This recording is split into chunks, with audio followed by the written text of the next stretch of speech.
Hello everyone, this is from my YouTube channel. John's been on the channel before actually, can you remember? Yeah, I was in Spain. It was like July last year and his next fight ended up being me. Yeah. How mad is that? And then remember we done Instagram Live. Yeah, and that was after you That beat was me, after right? that, yeah.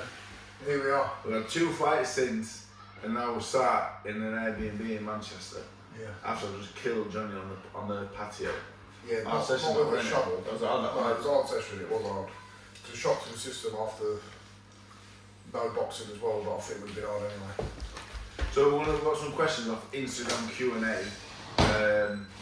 A lot of it's obviously about the first fight, second fight. So basically, I don't want to sit and just chat about stuff that I've been over a million times. I think the first fight could have been 6-4 to me, could have been 5-0, could have been 6-4 Johnny. I said that all the way through. I thought I won by a round, but 2 of the judges thought he won by a round, and that's been there on. That's my take on it. The second fight, I think Johnny got a few things wrong. I was a bit sharper, and I won it. That's what happened. So we'll move on to some other questions because we don't want to talk about that really.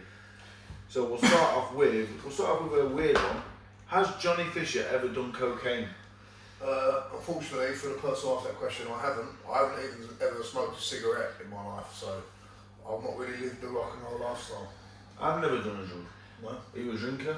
never. No, I've drunk half a pint once. Yeah. Never touched drink. Did you drink? No, never. No. Conor Walker? No comment, we'll leave that one alone. Right, Johnny, a lot of people asking about your experience boxing wise. So how many fights have you had amateur and pro? I had 10 amateur fights. I had 6 junior, 4 I was 15, and then 4 senior. And then I've had 14 professional now. Yeah. So 24 fights, amateur and pro. So if we go back now to start your pro career, Yeah. obviously you get the call off whoever it was saying, oh, we want to work with you as a pro. Would you now say, I need a bit more time, more amateur fights? I wouldn't. You wouldn't change your thing now? I wouldn't change a thing because I've said that someone's asked me this before. I believe in God and I think everything that happens in life is because of destiny. I think it's led me to the point I am now and this is where I need to be in my point of my life. I think about the memories I've had, the win against Babbage, the wins in Vegas, the Harry Armstrong fight on the Joshua undercard, and I've already won in a way, you know. So I've just got to keep going and this is the next step now. This is the next challenge. I've got to start again and go again. Another question here, have you ever pissed in a sink? No, but my dad has done a defecation in a urinal. You shit in the urinal? Yeah, because he didn't have enough. Both toilets were locked, so he just drove down to Cornwall. How many years ago was this? This is when I was about 9 or 10, and yeah, he drove all the way down to Cornwall without doing a number 2. And What happened in the urinal though? because both the cubicles were locked. So Why not a sink?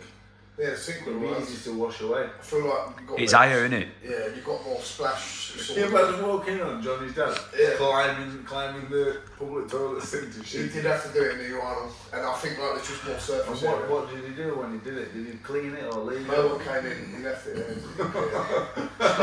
Pick it up, isn't he? You're gonna get out. What's worse than doing one? In his pocket.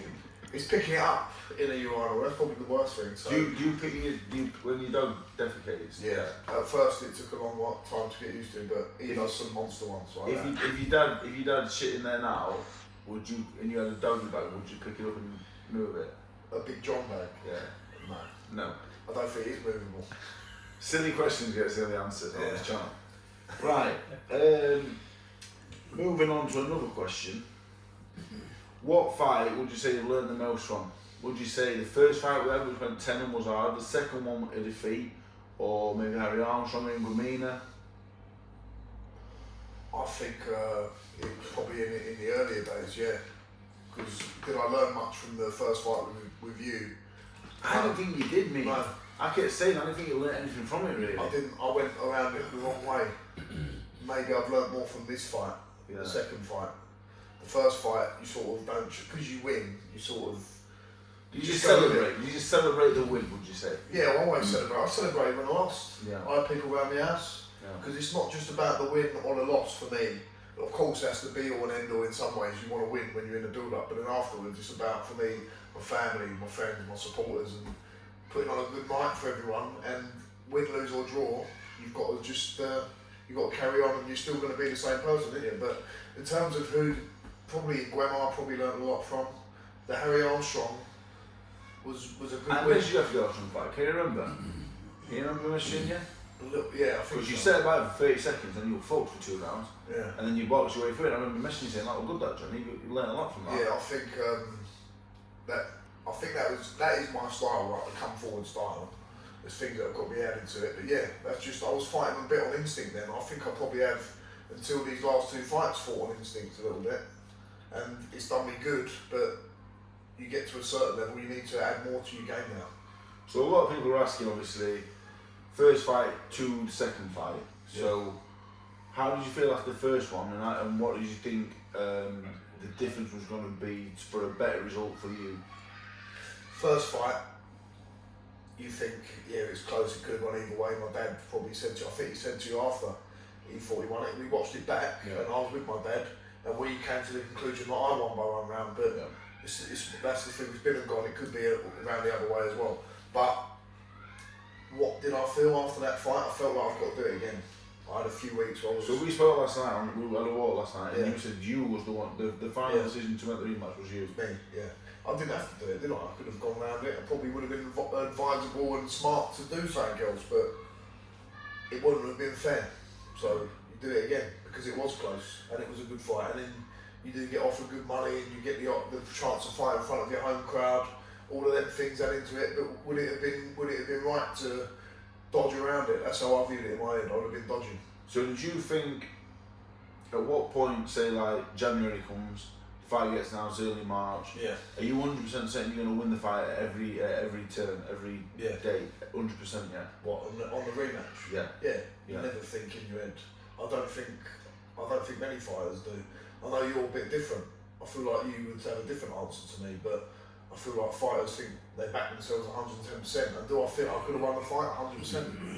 In the first fight, I was really unsure, to be honest. I went for a walk with Joe and Roger on the Friday, and he does my coach, and a friend of mine comes to the corner, and I said, if this fucker comes out and has a go at me, I'm fucked tomorrow. That's how I felt on the first fight, because I thought fucking hell, I've got anything left. I sparred you 6 years prior. He was very strong. I thought, if he's fucking improved anything, I'm fucked tomorrow.